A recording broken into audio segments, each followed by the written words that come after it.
Good morning, everybody. Welcome. It's a Sunday morning. Hopefully, everybody's got coffee. Josh was living the high life a minute ago. He was like in some beach house. I don't know what happened to him, but he is now back in his attic. My mom's attic.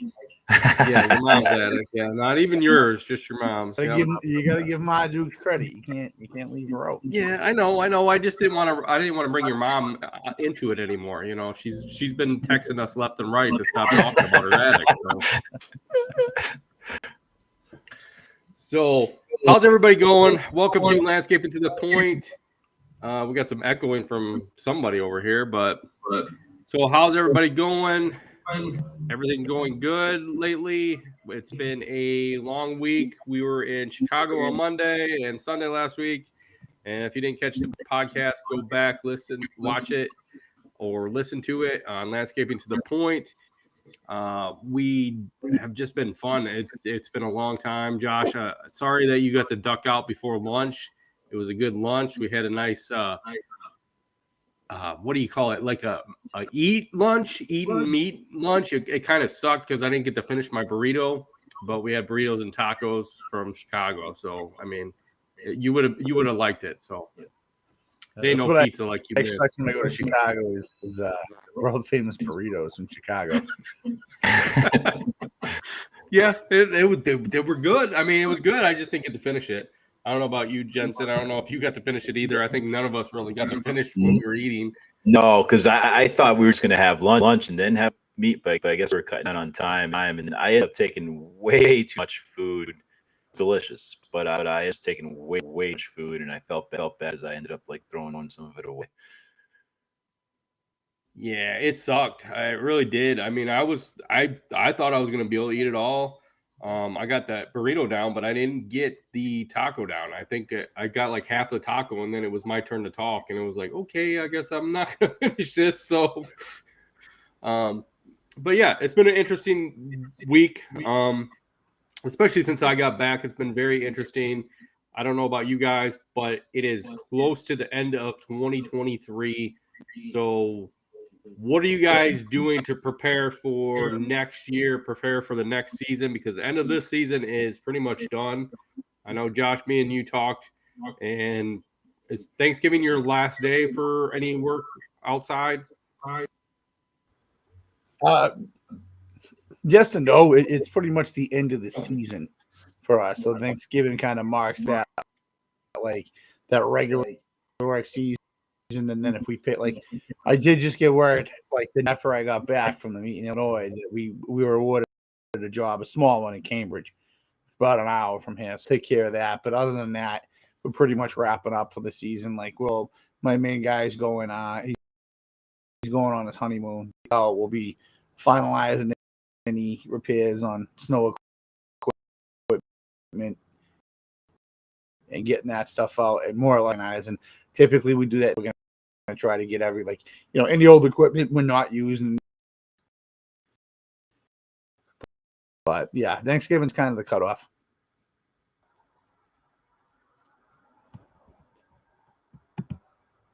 Sorry. Yeah, so Thanksgiving is the end of the season for you guys. So we try to go typically to as long as we can when we're here at, our season. I think the latest we've actually gone is the day before Christmas Eve on doing stuff and cleanups. And I think a couple years ago, we did pretty much a landscaping job all the way up to the day before Christmas Eve. So, I feel like in our area, we can do it as long as we have stuff, but we're kind of wrapping up this year. This year, we've actually flew through cleanups.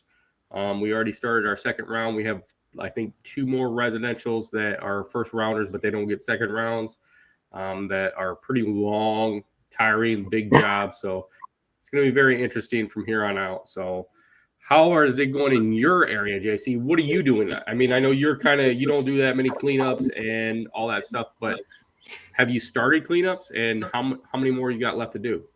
Yeah, I don't have many that I do throughout the year, but I haven't doing them, and it seems like the weather's been coming a lot faster than what your typical end of the season would be for me, at least. But most of it is done. ones that I work on, and right now I'm just kind of doing post clean maintenance as far as just picking up the remaining leaves that are coming down. There's still some trees that have a lot of leaves that haven't fallen yet. So just kind of been doing things like that, and just kind of ready for the end of the year and just kind of relaxing a little bit, I guess. Nice. It's nice to relax. I think. Do any of you guys do work on the day after Thanksgiving? I mean, I know I used to do it a couple years ago. For the longest time, I used to do it because literally, what is there to do? I mean, I don't shop. I don't go out and shop. I don't want to go out and deal with all that many people. I mean, I hate being in big ass crowds and stuff. So it's kind of one of those things that, you know. But do you guys go out and do anything the day after Thanksgiving? You guys go out and do cleanups or do any work? Josh, do you go to shop and do stuff? Not anymore. I used to. Honestly, I kind of just. I mean, the kids are off. Like they're off that Tuesday, Wednesday, Thursday, Friday, Saturday, Sunday. So I try to at least take Thanksgiving on. Like we'll work up until Thanksgiving Eve till probably about noon or whenever things are done. And then no, I kind of just chill out until that following Monday, man. I mean, honestly, at that point, stuff can wait. Like, there is some pending weather Tuesday, Wednesday, so there's a possibility that maybe Sunday I might creep up to the shop and just touch up a few things. But other than that, no, I put it off. I'd rather spend the time with family. I agree. I think I've done that the last couple of years. Just kind of let my guys take the time off and just enjoy the 4-day weekend, because literally you go from pretty much snow, leaf cleanup into snow sometimes, and if not, you're getting ready for it and doing other stuff. So it's like I think take your time and relax and recuperate, because literally during a lot of these seasons, when we switch seasons, it's like you're one into the next and you don't have time to take it and just say, okay, I take this time and relax. So that's what we do most of the time. But here's another question I wanted to ask you. So what are you taking from this year, since it's pretty much the end of the season, end of the year almost for everybody? What do you take from this season and to try to make it work into your next season to improve on? I think this year for everybody's been in a year. Just because of the rain that we've had all over the place, it was kind of a shitty year. Not to do much, but just finding time to be able to kind of catch up some of the stuff that I've been not able to do because of the rain. I just hope that for next year it's a better year. I know a lot of guys are getting to the now where they're getting ready for snow removal and stuff, and it's going to be probably a good year. And people might think differently when it comes to that, but depending on how the weather it was. Kind of right now, I'm getting started on wintering my equipment, making sure I'm storing all my stuff properly, putting stabilizer, running it through the carbs and stuff. But yeah, as far as next year, personally, for me in the direction that I'm going, I'm really sure what my status be for next year. I've talked about that before, but I just hope that it's going to be a better year. It has to be a better year than it was. I think it will be.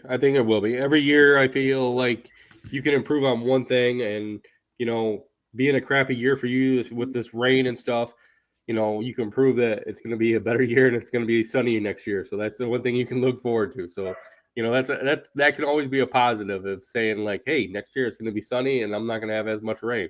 And if you get like a monsoon, then I guess we're all screwed. But Josh, what do you take from this year that you could improve on for next year?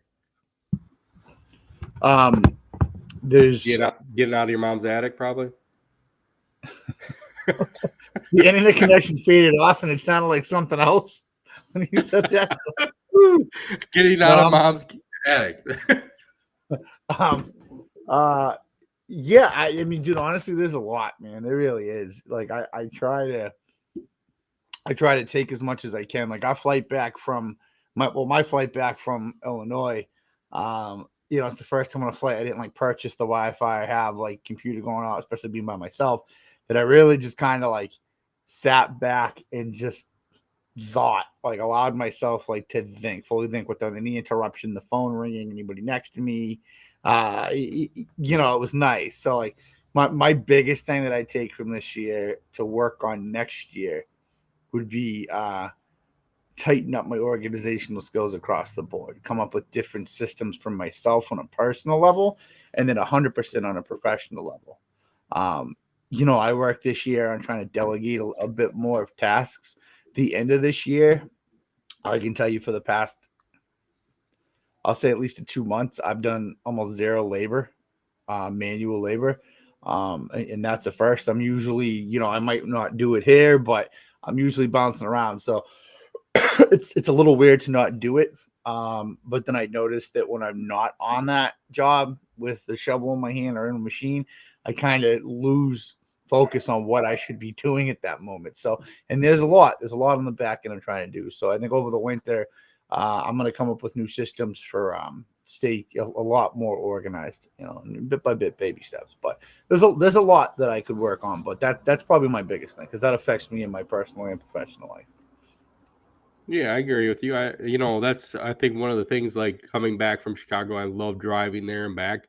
It gives me a couple hours to where I can decompress and sit there and think about what I need to do. A lot of times, I know in our business, it probably in your guys is all the time. It's just busy. It's just nonstop hectic, and these trips definitely give me that time to actually sit there and think about what do I want to do for next year. We're looking more towards landscaping, trying to build up our shop. We're looking to try to expand our shop, expand our nursery area, so that way we have nursery. So we're looking at things to try to keep going on a level to where we don't have to go places and get materials. And that's one of our downfalls is just the time frame of getting materials and not having it on hand. And that's one of the things I'd like to improve on for next year is just having all the materials that we need on hand. And it might be a big cost up front, but at least we have it and we can just literally buy what we need here and there. So that's one of the things we're looking at for next year to expand on. So Josh, you got a big yard, and do you keep a lot of that stuff in hand or not? I think we might have talked about this before, but it's like, I know like on your sites, you put a lot of salt on your site, certain sites, correct? Do you keep stuff on it like at your shop, or is it just too far away from any of your snow sites and your plot, any of your work sites? So at the yard, in the past, no, well, I haven't. It was just too far out from any of the sites. Being as we lost one of our bigger sites this year, those salt bins are now at my shop. Those salt bins they won't be full with 60 yards of salt this year, but we're going to split that between one of the main sites that I'll be out of, and then home base. And home base is going to obviously be a spot for bagged salt for shovelers, calcium, and probably about maybe 20, 30 yards of bulk salt, just to fill the gaps in between. You got to figure it's, we're probably 2 exits up on the highway from our other accounts to salt. So we want to be able to not have to drive back to the base where we store our salt and then go back to home base and then go back to the customers and salt those. So what we'll do is we'll load up with 4 or 5 yards at the main site. So what we do is we call it the hub. The hub is usually where I'm based out of. Most of the equipment's based out of. So the hub will load up the salters, depending on if both of them are going out. They'll start to make their routes. And if, let's say, it's a heavy ice storm or if it's a heavy pack, maybe mild temperatures, then that truck will be able to go back to my yard, which is in the same town as the majority of those smaller accounts, fill up, and then take off. Nice. That's I kind of see that what you're doing. I mean, a lot of people do that, especially in our area. I mean, our area, there's a lot of spots that you can get salt.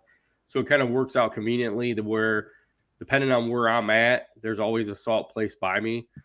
We like to try to keep a lot on hand at our own shop, and then we load up at before we head out in the morning, because then usually it's just a madhouse. And then if we need more salt during the day, we just stop at our places and pick up whatever we need. So that's kind of good. I mean, that's good for you to have 2 different spots probably for this year because it helps you out with driving them from place to place instead of probably being all around going back and forth, especially if you're 2 stops on an expressway. That could be a couple what, 10, 15 miles probably. So especially in your Yeah, area. and it depends on the time of day. So where Right. we are is right where the merge is to go into Boston. Okay. And that, from the hours of 6 o'clock till 9 o'clock, that's backed up. So you're talking a 10-15 minute drive could turn into a 45-minute ride one way, with traffic. Right. So that's the whole reason. And I only do that because I have the location already. I have the yard space. I have the salt bins there. So rather than paying, $1,000 to have a flatbed, a low bed come and move those, and then have to set them up, build a shelter on them. They were already at the shop. We figured we'd leave them there. Our hub is one of our more important accounts, so we're going to have salt there regardless. That salt is specifically for that account that's on site. That way, we'll still pick from it here and there, but it's just a lot easier to do that. Right. That's not bad. So Jensen, do you do any residential sidewalks or anything? I really do my own. I hate being outside in the snow. Tino was just saying, did my heater break in here? And it didn't break. Number one, I'm just very cheap, and I refuse to turn on the heat right now. And it's cold. So the first thing that cold is my ears. So I usually cover up my ears so I get a hat. But no. To get to your question, I don't do any snow removal or snow work, and I hate being inside. I got Caribbean blood in me. I'm not made for the cold weather. I did initially consider it the first year that I was in business. I actually gave Josh this little trailer tab that you could put like a snower on there and stuff. And what I was doing is I was transporting my snowblower from my house, and then I'd go and do my mom's way, and then take care of maybe a friend or two that need a hand or whatever. And I'll be like, well, maybe this is something I could do, shovel. But no, I mean, if I really was needed the money, I guess I would. But not that I'm filthy rich, because I'm not. But if I was desperate, I'd do. Of course, I'd do it. But it's just it doesn't work for me. I like being inside during the winter. I can't do it. Yeah, I kind of see what you're saying. I mean, it's getting to the point where I'm kind of rather be inside too. I kind of hate it when I go out, and especially when it's really negative degrees and you're out there, you get a little chilly. But I feel like it's money, it's an income. I don't want to lose some of our income that we get from a lot of our other customers. But we actually have reduced down in the last couple of years and condensed down. Actually, this year we are now condensed down. All our commercials are pretty much all together except for two. So it's a little bit easier for us, and then all our residentials are really close all around. So for me, I guess I can't not plow, but it's easier to be close together if you can be close together, especially if you have a tighter route like that. So that's always good. And here I wanted to touch on this because I just seen something the other day, and Stan Genetic posted it, and it's some kind of like half gate thing. I don't know if you've seen it yet or if you've gone to any of his pages, but you got to check it out, Josh. I know we do snow, so this might be something. It's kind of like the ramp rack, but it's half. So what it does is it has half half of it's a ramp that folds up, kind of like the ramp rack, and then the other half is actually for a salter. So you can put it on the back of a pickup or on the back of a flatbed and be able to put up your spreaders, your salters, or whatever salt, snow blowers, and still be able to go out, salt a parking lot, and not have to move, take it off the back of the salt spreader or anything like that. So, that's definitely, the price is kind of high compared to like a ramp rack, but it's definitely something that it'd be interesting to have, because I know, do you have now, Josh, do you have a separate crews that go out with the snow and with the sidewalks? You do. I know that you had told me that before. I don't know why I'm drawing a blank today, but do you have them go with the snow blowers in a pickup or a truck or a trailer? There are so what I do is I have a condo. Let's call it a downtown area, right? I have a condominium that's in the center of a downtown area that we take care of. And around that condo, we have like several banks and little storefronts. So for that area in particular, at the condo, we leave a snow raider and we leave a snow blower. More or less, they'll cover that area. One guy will cover that area with the snow raider or snow blower, whatever's available at that time. and then another guy will hit it with the stairs, hit the stairs with the shovel. But for the most part, the sites that are there's maybe one or two sites that are outside of that area. They go and they hit with they hit with shovels. So Okay. to answer the question, it's like a truck with a snowblower. Like I just bought a Ford Ranger to give to a sidewalk crew, but I don't see them needing to put a snowblower in there. And at that point, yeah, they probably take one of those like small one-stage Honda snowblowers and throw them in there with some shovels. But the way that I have it set up is, like Donnie said in the comments, route density is so important with snow as it is with mowing too. It is, and that's why we do that, so that you don't have to haul a ton of equipment. I see. Okay. So I get it. And then I know you had said you left a lot of the stuff on site, so it's probably easier if you can leave it on site and not having to transport it from site to site. So that's easier that way. Well, absolutely.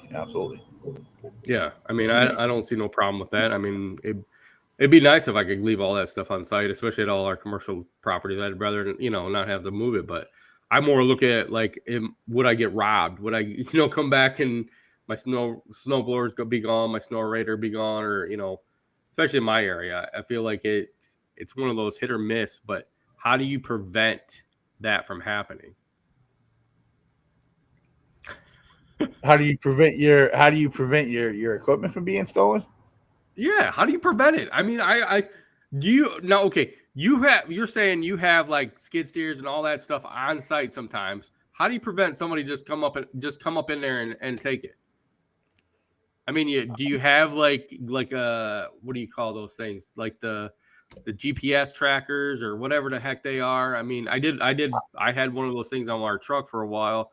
I have them in the skids, but like my loader doesn't. But no, I mean, you just use common sense. Like you try to lock things up and kill switches where you can have them, like battery shut off switches. I mean, okay. Look, I mean, shit's gonna happen. If shit's gonna get stolen, Right. It's gonna get stolen. People find a way to do it. I mean, dude, I did fuck shit back in my day. You know what I mean? You find your way around, obstacles to steal shit. Like, am I nervous? Like, this is the first year the snow rate is gonna go up into that condo area and stay there. It's gonna get chained up. Is there a possibility that it could get stolen? Yeah, but at the same sense, I make sure that I have individual coverage on all my shit on my insurance policy too.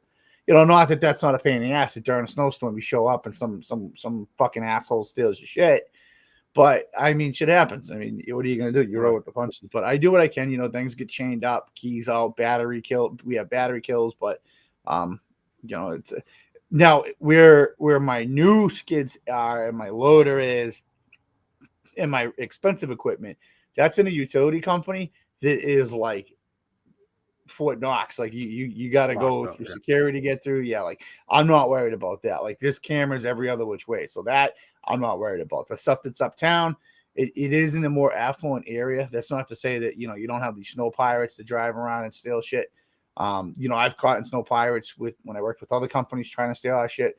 They try to steal doors off skid steers. They steal shovels. They steal shovelers when they show up to steal your shit. Yeah, so it'll happen. Jeez, man, I it's one of those things I'm always worried about sometimes. I've been robbed before, like Nick said, pretty much a horse and buggy got robbed. So I mean, it's kind of hard when you get your horse and buggy robbed. You can't do nothing. But here's a question for you guys, anybody that listens, like on your insurance policy, are you actually submitting like serial numbers and photos of the equipment so you get that coverage? It's legit. It's pennies on the dollar for certain things that it's worth just filling out. And obviously you can't go in and say, yeah, I got this 2018 Snow Raider that's worth, $27,000. It's not what you paid for it; it's what you would pay for it. That's how you have to look at it. Like, is that thing valued at $5,000? Even if it's valued at $5,000 and it's going to cost you $30 a year to put it on your insurance policy, it's worth doing it. Right. I agree with you. I think that's something that every year you should be going through. We go through once a year and just kind of go through all the equipment, take pictures, serial numbers. If we don't have it no more, we get it off the list, and then we submit the list into our insurance thing, because every year you're buying new pieces of equipment or updating stuff. So you got to make sure that you have that on hand. I think with insurance, one of the things, especially when I got robbed, it was like I had to have all that stuff, and luckily I had a lot of that stuff. But sometimes it's hard to claim everything, and insurance is gonna bite you teeth and nail. Yeah. Can't claim Josh things doesn't, I get. Josh doesn't Yeah. claim anything. It's all stuff he took from other people. I was gonna say, Yeah. can't claim it if the serial numbers are scratched off. Mm-hmm. That's right, Nick. You can't claim stolen stuff. It's kind of hard. It's very hard to steal stuff and then try to claim it. Hey, I got a feel good story. I wanted to text you guys about last night, but I forget to save it for the podcast. Okay. And this is sometimes when like I'm like, all right, maybe I do some shit right and help other people. You always do shit right. Come on. No, not at all, not at all. If you want fuck up stories, I'm the guy to go to. So Saturday night, I'm it's like 9:00. I'm walking to the corner store with my daughter. I see a truck in my driveway, so I'm like, what the fuck is that? So I go back. I hire, rather than using the city trash, I hire a private company to take my trash. I'd rather give it to a small really guy. rich. No, honestly, it's a lot cheaper than the city, and it's like it costs me, it's like $40-$50 a month to use this guy versus That's cheaper than 100 mine, dude. Yeah, Huh? I'm gonna come get I'm gonna come get garbage from you. Dude, it's Like a my buck a garbage is bag. like It's a $50 buck a a month. bag. It's a buck a bag for the trash bags Oh out here. wow, So on that's a expensive. bad month, yeah, it could cost me upward of So- $150. It's a lot more than a buck for a bag. Yeah, right? Maybe it is. Yeah. Yeah, I'm just assuming it's something like that. So this guy, I figured this guy helped me out. He trucked some stuff out of my house for me with this dump truck. So anyway, it's 9:00 at night. I walk back there. I said, dude, what the fuck you doing? It's 9:00 at night on Saturday. He's like, I got to catch up, man. I got to make this money, blah, blah, blah. I'm like, yeah, but it's 9:00 at night on a Saturday. I really don't want you on my fucking property, And we, long story short, we get to the point talking. He's like, yeah, I got to do this. He goes, I'm not, I'm having a hard time affording my truck payment, my dump truck. He goes, I'm thinking I'm going to get rid of it. So I stopped. I said, why would you get rid of your truck? I said, your truck is your bread and butter. I said, you're doing junk out, you're doing your landscaping, you're doing your trash. He's kind of one of those jack of all trades. He does the landscape, anything outside he'll do. So we're talking. He's like, yeah, it's just inconsistent. People drop off, people drop on. And I don't want to get into the whole, like, let's set up something, that you have accounts for all these people. But I go, you need some guaranteed money every month. You want to try to get $3,000 or $4,000 in guaranteed money every month. He goes, oh man, that's tough. I don't think I could do that. Not out here. I'm like, it's possible to do it anywhere. And he's like, well, I got this phone call from this business. And, they said that some guy fucked them over and they need someone to come in to handle their cleanup and the leaves. I said, boom, stop right there. Stop right there. I said, just what you told me right there, Pot, but rings a bell in my head. These people are kind of desperate. It's a business. What type of business is it? Some sort of hospitality business. It looks like it might be like some, not a hospice, but like after rehabilitation when like an elderly person falls, they go into this place. It's like a pre-release or something like that. I don't know if pre-release is the right phrase for it, but so I listen to the voicemail, look at the email, we look in the property online. This is all within like probably 20, 30 minutes. We look it up. I jot down some numbers of where I think he should be. He doesn't know how to price for the year. Which I go, dude, let's take 30 mows for the year. Take that 30. Take that 30 mows, and get your number and multiply that. Take your spring and fall cleanup, what you think it would cost. Bump 10% on that so you have what you need. Your gutters, all that stuff. And let's come up with a number. We come up with a number, and we added like a snow. It's a small driveway. It's like a 4-car driveway. We added all that in. If he was able to give her a contract, a 12-month contract with 10-month payments, he'd be able to bring in roughly about $1,500 a month, right? So we told him, this is how you present it, blah, blah, blah. I don't hear from him. I'm sorry, this is Friday night, right? So Saturday night, last night, he texted me. He wants me to meet him at the bar because he went down, he talked to the woman, and he got an account, and they negotiated that he would be at $1,000 a month for 10 months. So we got the contract. And I just throw this out there for like young guys that are struggling. Like, don't sell your fucking equipment. Don't sell your skid steer. Don't sell your mower. Don't sell your truck. I know it's hard. And sometimes you're like, yo, it's the end of the year. I'll sell my mower for $1,000. It's not worth it, man. Like, this guy was about to sell a truck that he bought for $26,000. That if he had to go rebuy that, the same exact truck, it's probably $10,000 more than what he paid for it the first time. He sat back. He relaxed. He talked to someone, and he's able to get that $1,000. So now he has that $600 a month truck payment covered, plus $400 to put in something. Now this guy is going to be motivated as fuck to go out and try to sell some stuff. He also was put into a position where a company was kind of desperate that they needed to clean up the property. They sell themselves based off their image. So same thing I do. If someone calls me in like January, well, my contractor just screwed me for snow. There's a snowstorm going on right now. It's like, yeah, listen, I'll come over, I'll help you. But it's a 2-year signed contract on the spot. This is what it is. That's the only way I'm going to go and do it. I'm going to get paid for it. So did he sign it? Did he get him to sign for 2 years, or did he get him to he sign? got him to just sign 1 for year? 1 year. He didn't go for the 2 year. He didn't want to push him. So he's very like he's new to the pricing and stuff. Like he's new to business. He's a good guy. He works his ass off, works really hard, but he just doesn't have the business aspects of it, which I get. That doesn't come from everybody. He's grit. He was a laborer. He's getting it done. But that's how you get stuck in that fucking cycle of constantly just chasing your tail and running around. And you can do that when you're business savvy too, where you're constantly just chasing that coin to catch up. He just needs to make sure that those bills, that nut is covered every month. And just look by that one account that's probably going to take him 20 minutes a week to mow. It's going to take him probably 10 minutes to fucking mulch. To plow. And then he's got small variables where he can get the fertilizer that's not included. He can get little extras like painting or the trash that he does.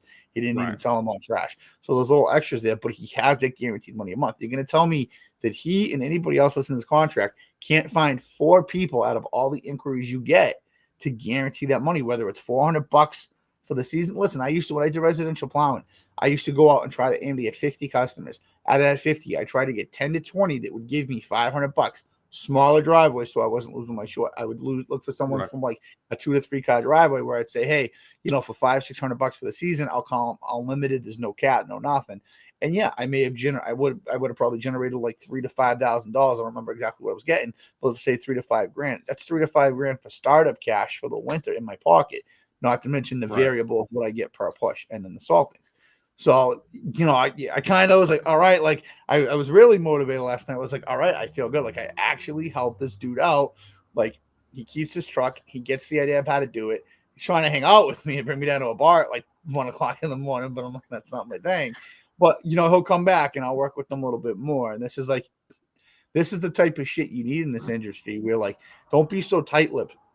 Every guy on the chat right now has been in business for a while. You know what I mean? So it's like, don't be so tight-lipped when it comes to certain numbers. You don't have to tell people what you're making, but when you're giving people an example, give them a legitimate example of what they need. Like I threw numbers at this guy of what I would probably charge for this. Again, my numbers don't reflect where I live because the market dictates differently down here.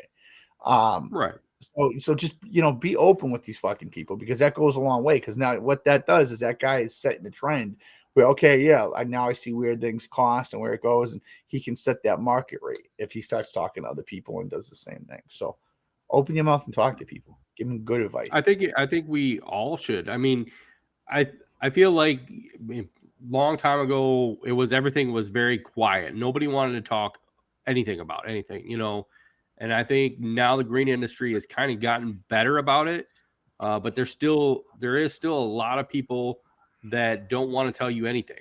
They don't want to because they're trying to fucking sell the same information that's going around. Right. Well, that's the thing. They're trying to see something like, that doesn't work. Right. You got to look at it like you have to look at this. I'll tell you this. In our area, there's probably like 300 lawn and landscape guys. Okay. There's enough houses to get enough work for everybody to do. Okay. Yeah, you might not get that grass for that person. You might not get that mulch for that person, but you can get something out of somebody. It depends on what you want to give them. And and customers will eventually come around and say, "Hey, so you do this? Oh, so you do this?" I got customers still that like most of my customers are at least 10 years old, but some of my newer customers are like, "Oh, wow, you do that? I didn't know you did that." So I'm going to have you do that now because they've seen how good of service we do from the past.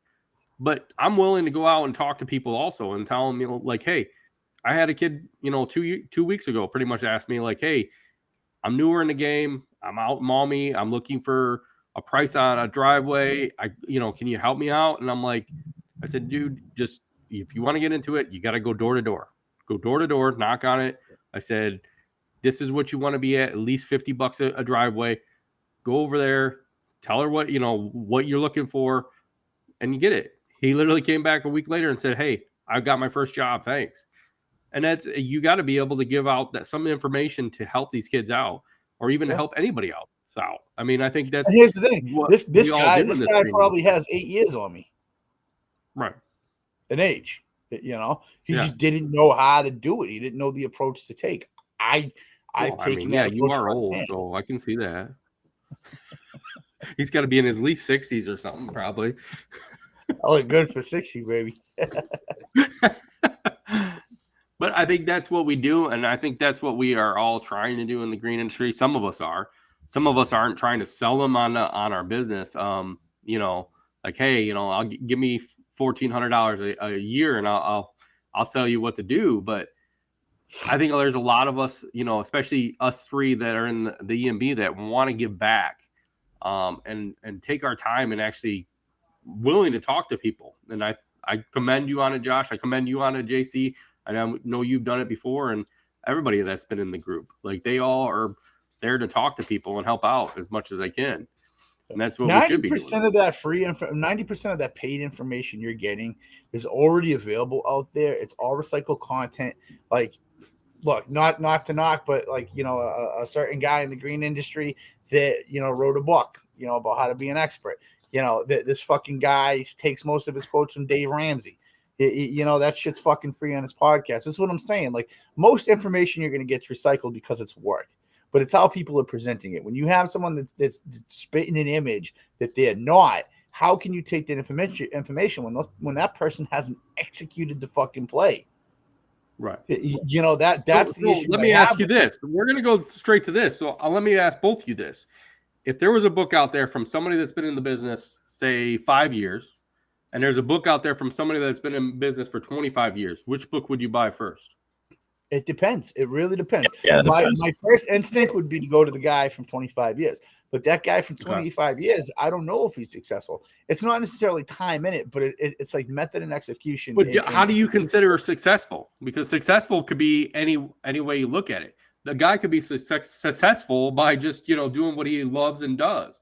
You know, it doesn't mean that he's you know, you don't have to be a millionaire to be successful. I didn't say millionaire. The verbiage didn't come out of my mouth for millionaire. It's more or less success is that if you got a guy that's doing what he's got to do and he's happy and he's going at it, it's great. But if you're constantly hitting fucking different avenues of revenue stream, that's just a bench for me. It's just looking. Go ahead, JC. I changed over my microphone. I don't know if it's still echoing. Is it issues with that? Not too bad. No. Yeah, so I was just basically going to say the exact same thing Josh said about having that person that's 5 years in the industry and someone who's 20. Is it bad? It's coming back. It's coming back. I don't know what it is. Everybody thought it was me. That's the funny thing. Well, I don't know what's going on. So, but yeah, I just it depends. Okay. If they've been 25 years in industry, I've done this and this and this and this and this. Maybe there's a lot of failed attempts, and now writing a book is their next venture. You know, right? But maybe they're trying to express how their business is run and tell people their backgrounds, like their mistakes. Which really, a mistake is not a mistake; it's a learning lesson, and a lot of people need to learn.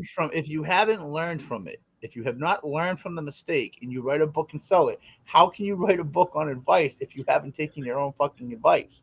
You're using someone else's advice. Maybe this person has. How do you know this person has? Have a learning disability that you can't fucking execute it. There's a problem that you shouldn't be giving people advice. Right. Well, maybe they don't have a learning disability. Look, a lot of the advice I give is based off mistakes that I've made, right? And with those mistakes, I'm running a successful business. I'm not done. It could drop off at any moment, right? I'm going in the right direction. I don't consider myself successful, right? I'm on the progress from there. But I think when someone sits down and talks to me, I can, when I talk and I explain to you scenarios and case studies of why I'm reasoning, you're going to understand that I've been through it and I've done it. When I look at someone or I read a passage from someone that's literally quoting a fucking book word for word, that's a problem for me because now you're just out for a buck. You're a fucking sleazeball. That's where it comes in. And this could be anyone. This isn't just like those Paul Jamesons of the world, the Brian. Yeah, I know. I'll put names on blast. And those guys are good at their hustle. They're really good. Right. But when you're constantly repeating, like I said something to Mike Bedell, I'm like, Mike, I feel like a lot of your group gets their information from you and they recycle it, you know? And again, I'm going to say to them in my face, most of this information is recycled anyway, but it is the person that's giving it to you. Have they executed it correctly where they're running a business that is progressing? Are they in that business? Or are they just giving you information to sell it? Right. That's like me. I'm gonna tell you how to sell fertilizer. I'm gonna do this. I'm gonna do this. I don't like fertilizer, but I guarantee you, I can bullshit my way around it, and you can believe me that I'll do it. That I do it, and I can make a fucking fortune on it. And I've never put a piece of fertilizer down in my life. That's what you have to watch out for. So when you network and you look for mentors, obviously read between the lines. Look for bullshit artists. But I also think that like when that information is out there, it's yeah. I feel like it's easier to talk to somebody that has proven, like you said, has done the work. I think if they've done the work and can tell you what might help, but it's kind of hard. It's like, especially like fertilizer. It's one of those things, like every state is different. You can't just try to sell somebody on a fertilizer, course and you're going to pass. It's one of those things that you have to go through some of them and experience the work ethic and go through it and do it before you actually sell somebody on it. You know what a good example is someone that doesn't, and I don't know what his status is because I haven't watched this stuff in a long time. But there's a kid, he's out by you. I think his name is Nichols or You come up with all these guys' names sometimes I've never heard of. No, I'm going to tell you because I think the guy's a good example of someone, if you follow, you learn something through Nickens Lawn Care. Okay. Yeah. Nickens, I don't know if you ever heard of him. I think he's between me and Chicago, I think.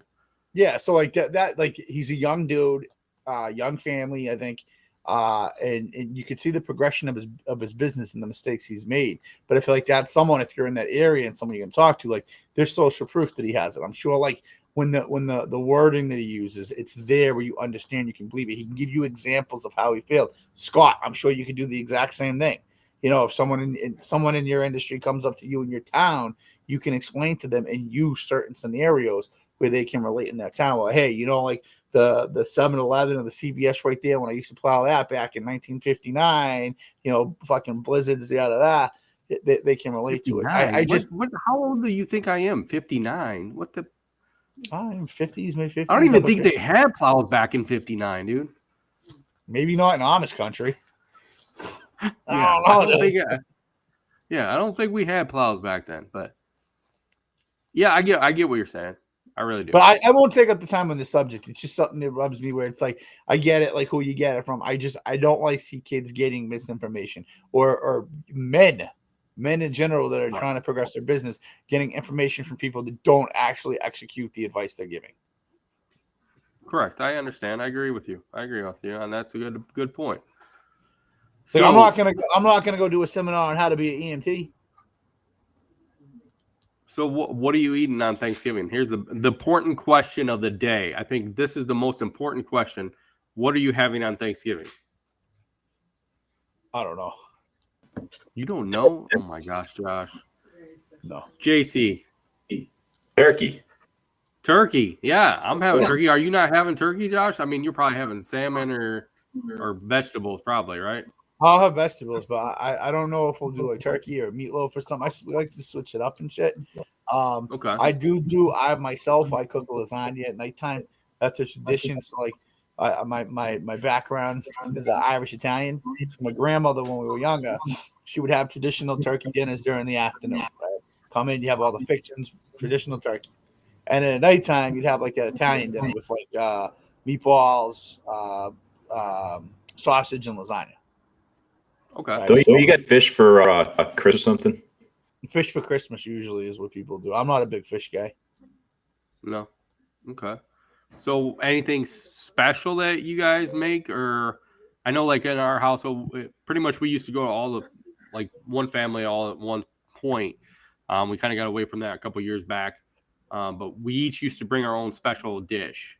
So do you guys have any special dishes that you make especially for, I mean, you said you made lasagna afterwards, but is there anything that you make with the turkey and all that stuff? I actually make the turkey myself, and then I bring it over to my family's house, and then do like the mashed potatoes and the basic stuff. My sister, she makes like a sweet potato casserole. It's awesome. Yeah. Nice. That sounds good. Josh, you got anything special you and your family makes or anything besides the lasagna? No, you don't.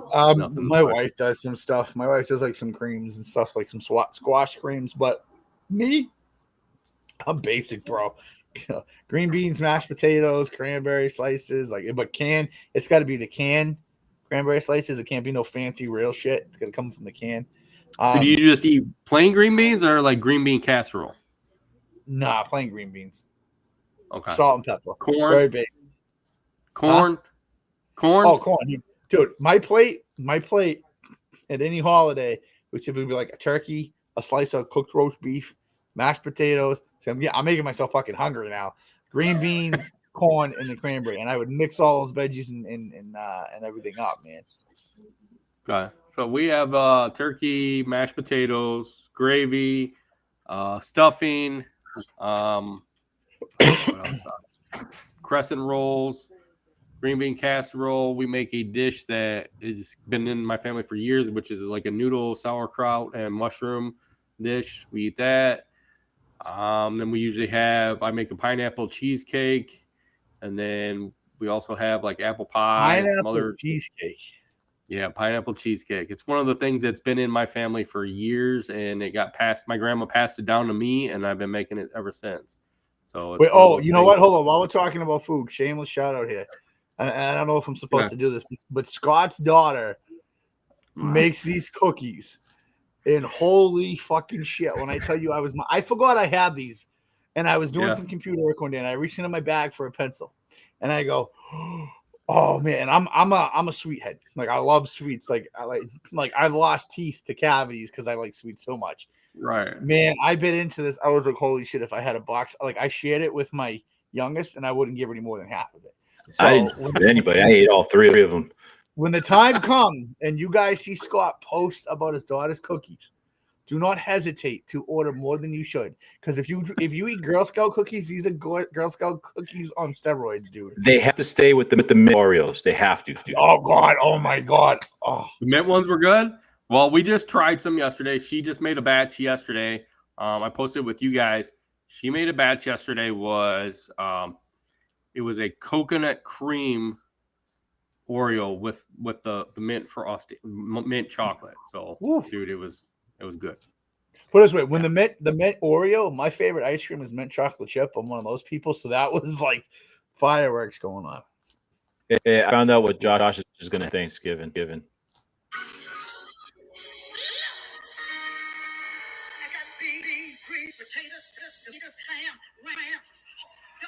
You have ham. His phone's echoing too much. I can't. Everything's echoing at his house. It's just a whole coldness over there. But yeah, she's gonna get. Don't worry, I'll let you guys know when she does have it because she will be starting her own shop, and we'll be selling it online and shipping. So, it's gonna be very, very good. Yeah, see, you'll be able to ship it right to your wife and be like, "Here you go, honey, I got you something." But I'm gonna go ahead and eat it. Girl Scout cookies from some annoying kid you don't even like in your neighborhood or your family. You don't buy cookies from Scott's daughter. You're a prick. You're a prick. The white chocolate or whatever that was with the mint is amazing. Yeah, that was just plain white chocolate. Just plain white chocolate. Bro, that was bomb, dude. I'll tell you what, she has been one of this ever since she turned 12. She's been into baking cakes, decorating cakes, doing cookies, and she's just,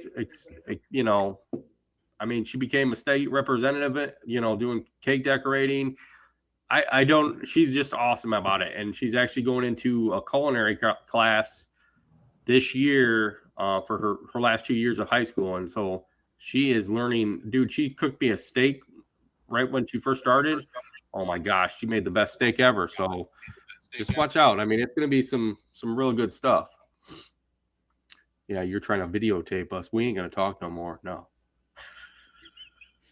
Oh, you drop out? I see how it is. Drop out. He's been out. High school. My laptop battery's dying, so I didn't want to shut off in the middle of this conversation. I want to find the details about the cookie. Cookies are coming.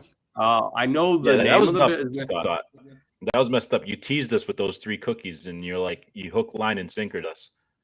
Dude, that's the whole point. I think everybody that ate them enjoyed them. The only one I haven't heard from is Henry. So I don't know if Henry just like didn't say nothing about it or what.